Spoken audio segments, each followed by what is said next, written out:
हमारा पहला श्लोक है वो इस तरह है कुछ, पृथ्व्याम त्रीणि रत्नानि जलम अन्नम सुभाषितम मूढ़ै पाषाण खंडेषु रत्न संज्ञा विधीयते। क्या कह रहे हैं कवि की कहने का तात्पर्य यहाँ पर कि पृथ्व्याम अर्थात पृथ्वी पर, समझ रहे हैं? पहले समझिए, पृथ्व्याम पृथ्वी पर, त्रीणि त्रीणि तीन, ठीक है, तीन, रत्नानि रत्न, और यहाँ पर रत्नानि इसलिए प्रयोग किया गया है क्योंकि ये बहुवचन में चल रहा है, तीन दो से अधिक हो गए तो इसलिए वो क्या हुआ बहुवचन में, तो इसलिए यहाँ पर आया रत्नानि, तीन रत्न। और तीन रत्न वो कौन कौन से?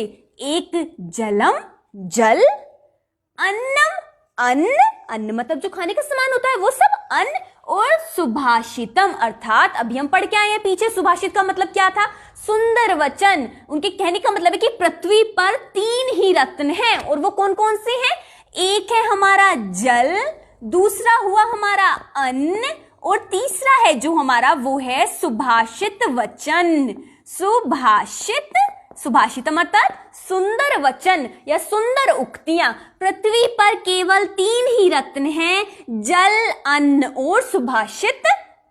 सुभाषित अर्थात सुंदर वचन, ठीक है। और क्या कह रहे हैं? मूढ़ई अर्थात मूढ़ों के द्वारा, अर्थात मूढ़ई से क्या तात्पर्य है? जो मूर्ख लोग हैं उनके द्वारा, पाषाण खंडेषु, पाषाण, पाषाण किसको कहते हैं? पाषाण काल का नाम सुना है आपने? नहीं सुना, कोई बात नहीं, रहने दीजिए। पाषाण कहते हैं हम पत्थर को, पत्थर, और खंडेषु पत्थर के टुकड़े। क्या कह रहे हैं कि मूढ़ई मूर्खों द्वारा, पाषाण पत्थर, खंडेषु टुकड़े, रत्न संज्ञा, रत्न जो रत्न होते हैं आभूषण, संज्ञा मतलब नाम दे दिया गया है, विधीयते दे दिया गया है, ऐसा जाना जाता है। क्या कह रहे हैं कि मूर्खों के द्वारा जो पत्थर के टुकड़े हैं उनको रत्न संज्ञा अर्थात रत्नों का नाम दे दिया गया है। अर्थात यहाँ पर कवि के कहने का तात्पर्य है कि जो हमारे रत्न है, सुंदर सुंदर हीरे जवाहरात होते हैं ना, उन पत्थर के टुकड़ों को रत्न संज्ञा नाम अर्थात रत्नों का नाम दे दिया है, जबकि पृथ्वी पर केवल तीन ही रत्न हैं,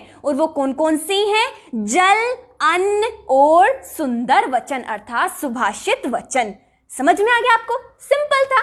चलिए तो दूसरा देखते हैं हम। तो अब आता है हमारा दूसरा श्लोक, और दूसरा श्लोक क्या कह रहा है? दूसरा श्लोक कह रहा है हमें, सत्येन धार्यते पृथ्वी सत्येन तपते रवि। बोलने का प्रयास कीजिए, आपको भी याद हो जाएगा। सत्येन वाति वायुश्च सर्व सत्य प्रतिष्ठितम। कितना अच्छा श्लोक है। क्या कह रहे हैं? अब हम ये समझने का प्रयास करते हैं। सत्येन, सत्य से अर्थात सत्य के ही द्वारा, ठीक है, सत्य के द्वारा, धार्यते धारण करता है, क्या धारण करती है? पृथ्वी, पृथ्वी सत्य से ही धारण करती है पृथ्वी। सत्येन, फिर से वही बात आई, क्या था अभी इसका? सत्य से, सत्य से तपते रवि, तपता है अर्थात प्रकाशित होता है, हमें प्रकाश देता है। कौन? रवि। तो आपने सुना होगा रवि कौन होता है? सूर्य देवता। हमारी सूर्य देवता को हम क्या कहते हैं? रवि भी कहते हैं। तो सत्य से ही तपता है सूर्य, सत्य से ही पृथ्वी धारण करती है, सत्य से ही सूर्य तपता है। और क्या कह रहे हैं?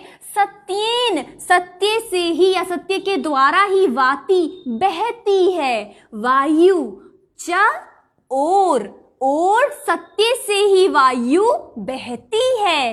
सर्व, सर्व सत्य प्रतिष्ठिताम, सर्व सब कुछ, जो सब कुछ है, सर्व अर्थात जब अब उन्होंने कह दिया कि हमारी जो पृथ्वी है वो भी सत्य से धारण कर रही है, जो सूर्य है वो भी सत्य से ही तप रहा है, जो वायु है वो भी सत्य से बह रही है, तो मतलब अब सब कुछ सत्य प्रतिष्ठिताम, सब कुछ सत्य से ही निहित है, सत्य से ही प्रतिष्ठित है। समझ गए? एक बार फिर देखते हैं। सत्य से ही धारण करती है पृथ्वी, सत्य से ही तपता है अपना सूर्य, सत्य से ही बहती है वायु, और सत्य से ही सब कुछ प्रतिष्ठित है। सिंपल था।